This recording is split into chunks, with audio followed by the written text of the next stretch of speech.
This is page 7 of the network notes, and we're on to topic 5, which is socket programming. And the example I'm going to show you is found in the text in this section. So before I show you the example, I'm just going to diagram what's going to happen. So first we're going to look at how socket programming works over TCP. I'll diagram that, and then I'll do UDP. Just so you know, socket programming in C is kind of ugly. It's very verbose, and there's these weird fields or parameters you need to use. It's nicer in languages like Python or stuff like that. C is supposed to be adding a new socket library. It was supposed to come out with, I think it was C20 or C++20, I can't remember, but it got delayed for whatever reason, so it's still not available yet. There might be test versions available. So with socket programming, a very typical scenario is that you've got a server and you've got a client. Typically they're running on different hosts, and that's why they're using a network to communicate. If they're on the same host, usually there's ways to communicate that are more efficient, but you can make a network connection using what's called the loopback connector on the same machine, and its IP address under IPv4 is 127.0.0.1, and you'll see that in the example code that I show you. So the first step on the server side is to create the socket, and on the client side it's the same.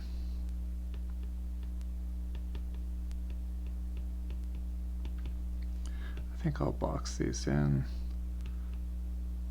I'm not sure why, but I want to do that. And the call in C to do this is socket. So most of the function names in the API are quite logical.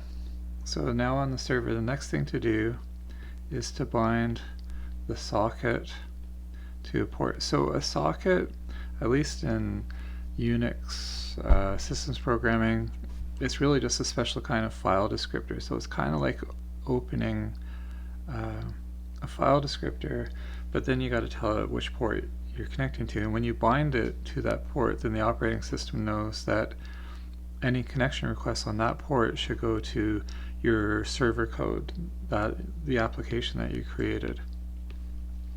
So the function call here is bind, and then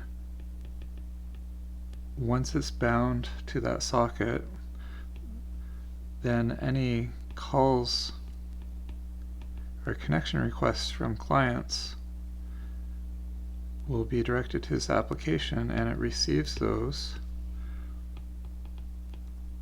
using listen. And what, okay, so listen says I want to listen for connections, and it's actually a two-step process. So I was getting ahead of myself there. And then it will accept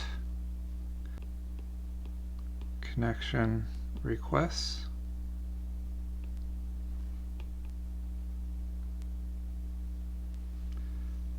using, you can probably guess, the accept function. So let's go back to the client side. Client creates a socket, and then it wants to connect to the server. I should make that a little bigger.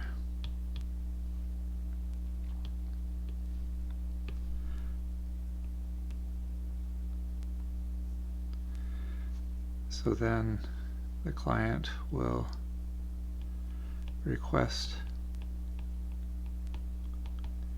a connection using the connect function. And what happens now is that the connection gets established, and this is a TCP thing.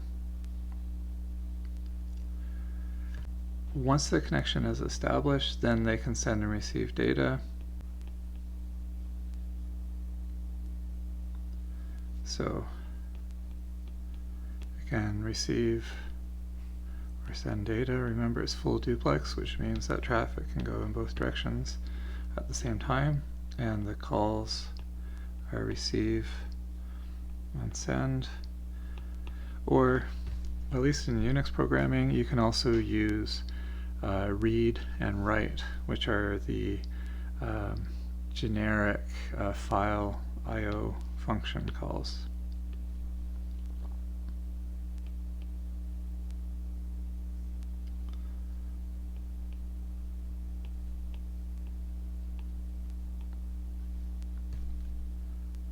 So now they are talking together, and eventually they can close the connection. Okay, so I just wanted to elaborate a bit on the connection. So the TCP connection involves a three-way handshake. So first, the client sends a SYN or synchronized packet to the server with some parameters for the connection, and then the server sends back to the client a synchronized packet with an acknowledgement of the SYN packet from the client, and then the client sends back an acknowledgement. So that's when they're exchanging the sequence numbers and determining the maximum segment size and stuff like that. Okay, so now let's just look at UDP. So if you're socket programming over UDP, you don't go through the steps of creating a connection, so it's a bit simpler.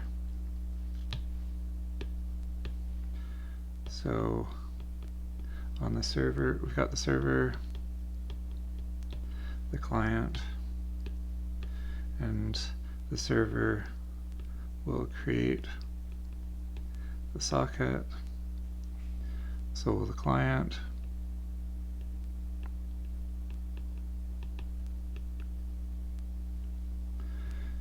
And then the server will bind the socket to a port, and then it will receive packets.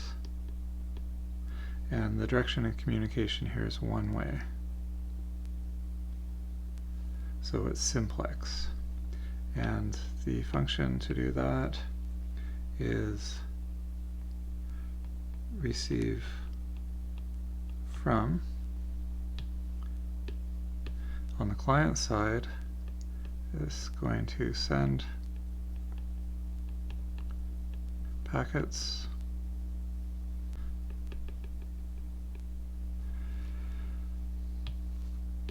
and it will use the send to function. Okay, so now we're actually going to look at code that does the socket programming over TCP.